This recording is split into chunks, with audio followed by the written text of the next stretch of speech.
Hey there, we're going to cover shoulders today, and obviously a lot of different things that the laser can help with in a shoulder, and that's all going to require slightly different settings on your equipment, so we'll talk through some of those considerations that you'll need to make when addressing someone's shoulder.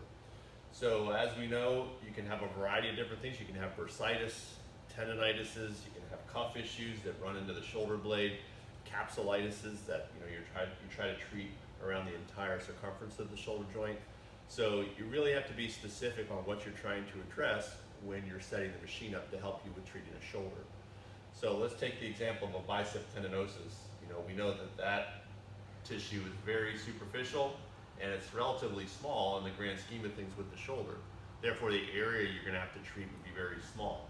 If this sort of claw grip is 100 centimeters squared and you're trying to address the biceps tendon and even into the biceps muscle belly, the area would probably be roughly maybe 100 centimeters squared. So the treatment for that would not take long. So let's take a look at what that would be for that example, just to give you a flavor. If you go to your perfect protocol and put in 100 centimeters squared for your area, the next box is going to ask you for the power you want to use.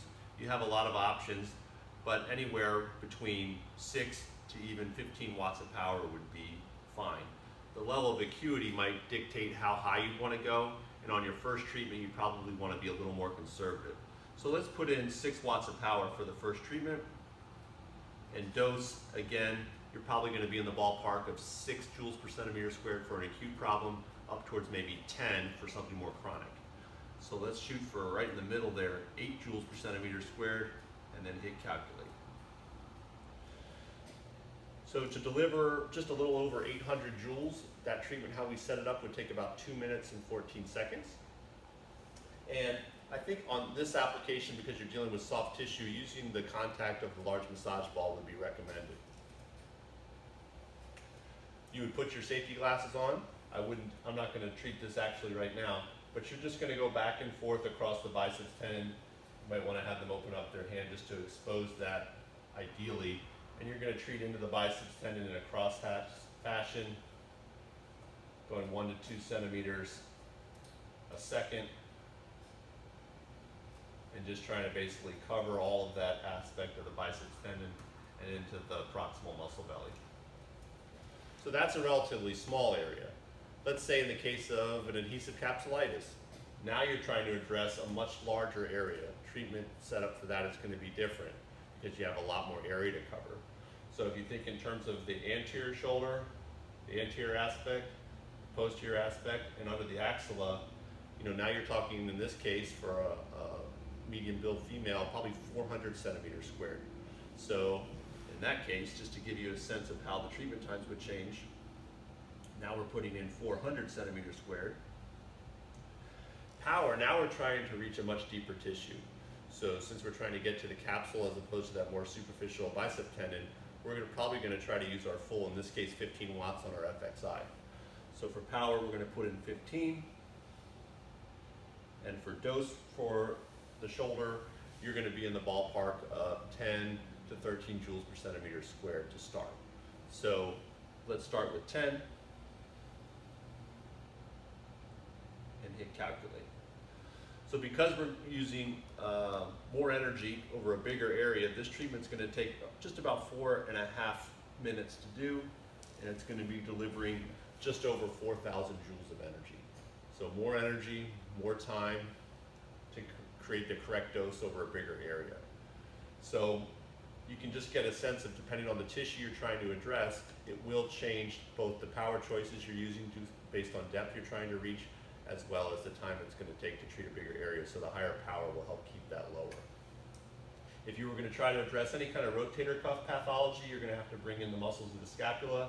So again, you're going to factor that area in 100, 200, possibly 300 centimeters squared just to get the back of the shoulder. And then if you wanted to come into the rotator cuff distal attachment, you're going to have to add that area as well. It's always wise, if you can, to try to position the shoulder in a position that exposes that tendon so that when you're treating that, you'll get as much light as possible, because you have to respect the fact that the acromion is going to be trying to block that light getting down to the tendon. So just try to move that arm without it being painful for the patient is ideal. When you're getting into the posterior shoulder, the massage ball works great because you can compress and get into all those muscle bellies very nicely and easily.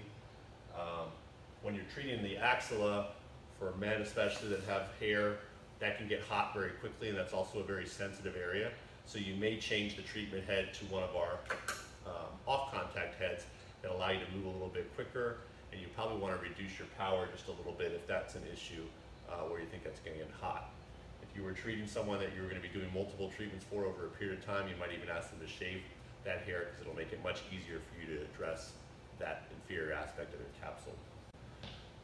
So in review, when treating a shoulder, if it's a chronic problem, you're going to use slightly higher power and higher dose. And if it's a post-surgical patient or someone that has acute inflammation, you're going to use lower power and lower dose. Those ranges are going to roughly be 10 to 15 joules per centimeter squared for the more chronic and deeper problems. So when you're trying to address inflammation in the joint space or the capsule itself, you'd want to use that higher power. You can range anywhere from 10 to 25 watts of power depending on what machine you're using and what you have at your disposal. Again, for deeper problems and more chronic problems, the higher power will help with impacting those tissues easier and possibly blocking pain quicker in that one treatment that you're doing. For post-surgical patients, 7 to 10 joules per centimeter squared is recommended. It's more conservative. You're trying to minimize any type of rebound pain from the treatment. And you want to get a good feel for how the patient responds to that before you go into higher dosing and higher powers. Power for the post-surgical patient is going to be in the 7 to 10 watt range. As they start moving better, inflammation comes down, pain numbers come down. If you wanted to increase the power and dose on that, that would be appropriate at that time. Other than that, hopefully that helps, and hopefully you'll be a pro at treating the shoulder after watching this.